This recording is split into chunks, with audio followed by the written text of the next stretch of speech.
Hey guys, bonjour, j'espère que vous allez très bien.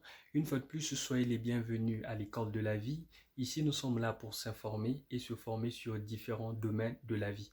Contrairement à la vie de l'école, là où on nous a toujours enseigné de faire les choses selon les règles d'art. Je suis votre frère, Davidson Bassissa. Aujourd'hui, je vous apporte un message très important. Vous allez certainement me poser la question, il s'agit de quoi? Je vais vous dire quelque chose. Vous êtes un génie. Pour ne pas dire, tu es un génie. Et oui, je le répète, tu es un génie. Tu vas certainement te poser la question, comment est-ce que je suis un génie? Car au travail, tout ce que je fais, les chefs n'apprécient jamais. À l'école, j'ai jamais eu de bonnes notes. Dans la vie, tout ce que je fais ne tourne jamais en ma faveur. Ok, pas de problème, ce sont des préoccupations. Pour répondre à toutes ces préoccupations, je vais t'emmener avec moi dans un monde où je vais te raconter une énigme. Il était une fois, un père appela son fils, lui disant, Fils, voici une pierre.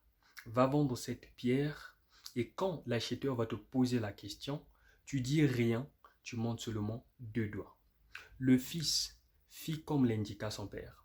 Arrivé à la première boutique, l'acheteur lui posa la question. Combien vends-tu cette pierre? Le fils ne disa rien, il montra deux doigts. L'acheteur disa, Oh, tu vends ça à 2 $.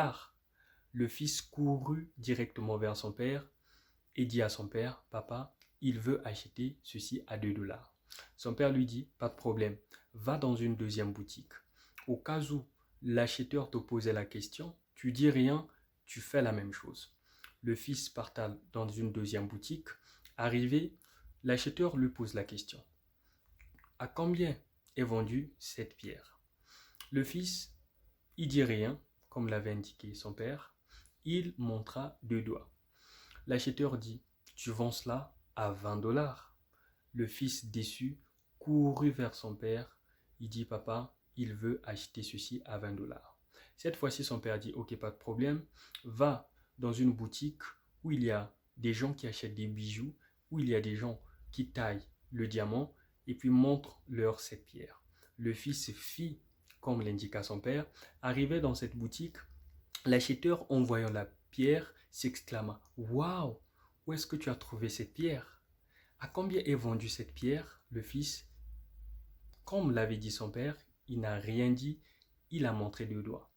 Le gars dit, tu vends cela à 200 000 $.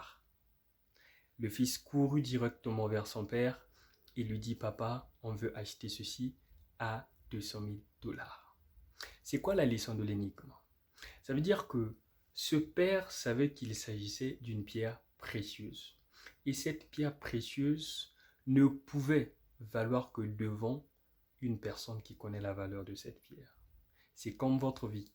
Aujourd'hui, vous êtes au milieu des gens qui ne connaissent pas votre valeur. Vous êtes au milieu des gens qui ne respectent pas certainement vos principes, tout simplement parce qu'ils ne connaissent pas le diamant qui sommeille en vous. Je vous assure, si vous vous mettez dans un milieu ou un environnement où les gens reconnaissent vos talents, vous allez rayonner comme un diamant. C'est comme dire à un poisson, Monsieur le poisson, est-ce que vous pouvez grimper cet arbre? Qu'est-ce que le poisson va vous dire? Je ne peux pas. Et même si vous le forcez, il va rien faire, il va s'éterniser là en regardant l'arbre.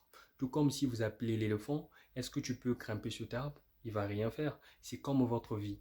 Vous êtes avec des personnes qui ne reconnaissent pas ce que vous êtes, ce que vous valez. Vous faites des choses qui certainement ne vous poussent pas à déployer vos talents. Voilà pourquoi je dis que vous êtes un génie. Et si vous voulez que le génie qui sommeille en vous puisse vivre ce que vous avez à faire, c'est de se lever, c'est de trouver ou de choisir le lieu qui vous est promis et propre. Et là, vous pourrez déployer votre génie. Une fois de plus, merci d'avoir suivi cette vidéo. N'oubliez pas d'aimer et de partager avec votre proche. Je suis votre frère Davidson Bassissa. À nous revoir à la prochaine.